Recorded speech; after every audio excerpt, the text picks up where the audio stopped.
Michel Onfray, bonjour. Re-bienvenue à Cannes, puisqu'on s'était vu déjà il y a quelques années. Alors voilà, une première question. Nous sommes le 2 avril.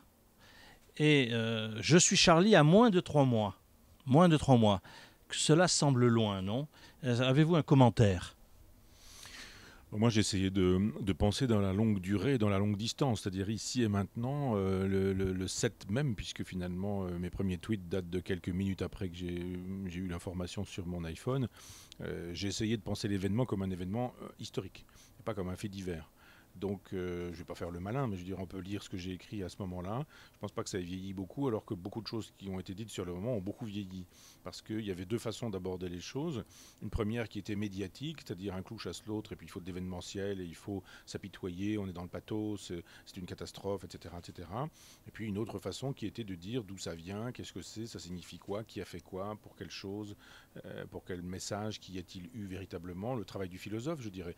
Donc, dans la mesure où on n'est pas personnellement affecté par ce qui advient, et même le serait-on d'ailleurs, il faut faire un exercice de réflexion. Moi, je ne suis pas étonné que ce qui a surgi à ce moment-là ait disparu assez rapidement et qu'on en soit aujourd'hui à voir les actionnaires de Charlie Hebdo s'étriper sous prétexte de démocratie, de tolérance et d'esprit de Charlie. Vous faites partie de ceux qui pensent que l'argent est révélateur de l'âme humaine? Oui, ça je crois. C'est-à-dire que quand il s'agissait d'éviter que le journal tombe dans l'ornière et éviter la faillite, à ce moment-là, personne ne proposait d'argent à Charb, personne n'en proposait à RIS et à l'autre actionnaire. Là, il n'y avait pas d'esprit de gauche, il n'y avait pas d'esprit coopératif et les amis travaillaient dans un journal que les autres payaient et subventionnaient. Il se fait que on connaît l'histoire, maintenant il y a des millions et les gens qui la veille n'avaient pas mis la main au portefeuille disent mais enfin c'est notre journal, ça nous appartient. Ce serait bien maintenant qu'au nom de l'égalité, au nom de la répartition, au nom de nos valeurs de nos valeurs de gauche, on puisse récupérer le pactole. Tout ça est à vomir.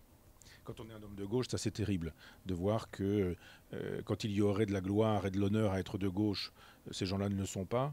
Et quand il y aurait de la gloire et de l'honneur à être de gauche, ils ne le sont plus non plus parce que je pense que justement des gens de gauche auraient dit, eh bien, c'est une façon post-mortem de permettre aux héritiers de Charb de faire de telle sorte que le courage qu'ils ont eu à l'époque où ils soutenaient ce journal soit payé, enfin soit honoré ou soit signalé de cette manière-là. Dans un autre registre, la philosophie, ma question c'est pourquoi la sagesse est-elle un rêve de philosophe? Je crois que c'est un rêve de philosophe parce que c'est le nom, c'est le mot qu'on met là-dessus qui pose problème et qu'on on conscientise, mais les gens savent bien qu'ils ont envie, un peu comme M. Jourdain faisait de la prose sans le savoir, les gens ont envie d'hédonisme, de bonheur, de joie dans l'existence. On a envie de rencontrer son âme sœur, on a envie d'être heureux, on a envie de faire un métier dans lequel on s'épanouisse, on a envie de pouvoir disposer d'un peu d'argent pour se faire plaisir et faire plaisir autour de soi, on a envie d'une existence qui, d'une certaine manière, permet la paix, le calme, la sérénité, sauf que on est dans une civilisation ultra-marchande qui nous explique que le problème de l'être n'est pas le problème de l'être, donc c'est le problème de l'avoir. C'est-à-dire que plus on a, mieux on est. Et le philosophe est celui qui dit non, ça n'a pas de rapport direct. On peut avoir, on peut ne pas avoir, mais le problème de l'être est vraiment ailleurs. Donc il faut les mots pour ça. Et les philosophes sont théoriquement les gens qui disposent des mots pour expliquer ce que les autres ressentent. Dernière, un petit cadeau canois. Blancs amandiers, gazouillis joyeux, éternel cosmos. Oui, j'ai l'impression que je connais l'auteur. Non, je ne connais pas. Je sais pas, peut-être. C'est un haïku Oui, qui a été écrit ici. oui, Oui. Par moi. non, Non.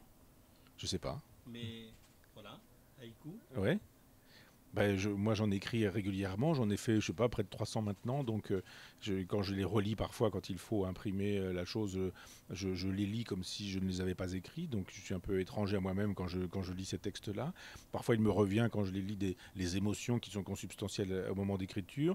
Mais c'est vrai que quand j'ai redécouvert, parce que j'ai découvert très tôt les haïkus avec un ami très amoureux du Japon, le fils de ma libraire, quand j'étais à Argentan, j'avais 19 ans. Et puis lui, il a quitté la France, il vit au Japon, il a épousé une japonaise, et il a une petite fille eurasienne. Et quand il me faisait lire des haïkus à l'époque, bon, oui, d'accord, je n'étais pas plus emballé que ça. Et c'est beaucoup plus tard que, retrouvant les haïkus, pour des raisons qui font que j'avais besoin d'une lecture un peu extrêmement impressionniste et ponctuelle pour accompagner ma compagne à l'hôpital, etc. Donc on ne lit pas du Dostoïevski ou Tolstoï quand on est à l'hôpital, parce qu'il y a du bruit, il y a des gens, il faut aller au rendez-vous, on attend, on est dans le couloir, etc. Donc les poèmes, ça me paraissait plutôt bien. Et puis les haïkus, ça me paraissait encore mieux. Et je me suis aperçu qu'en lisant des haïkus, on pensait le monde autrement, différemment. On le voyait autrement. Et qu'il suffisait d'écrire régulièrement, comme ça, des petits textes qui, en 3 coups de crayon, quoi, tac, tac, tac, ça va très vite, sont censés donner des images, des émotions, des sensations, des perceptions, enfin montrer que nous sommes un corps dans la nature. Et je sais pas, c'est peut-être de toi ce haïku. Voilà, mais il est très beau. Il est très beau, merci. Voilà. Merci beaucoup. Merci beaucoup.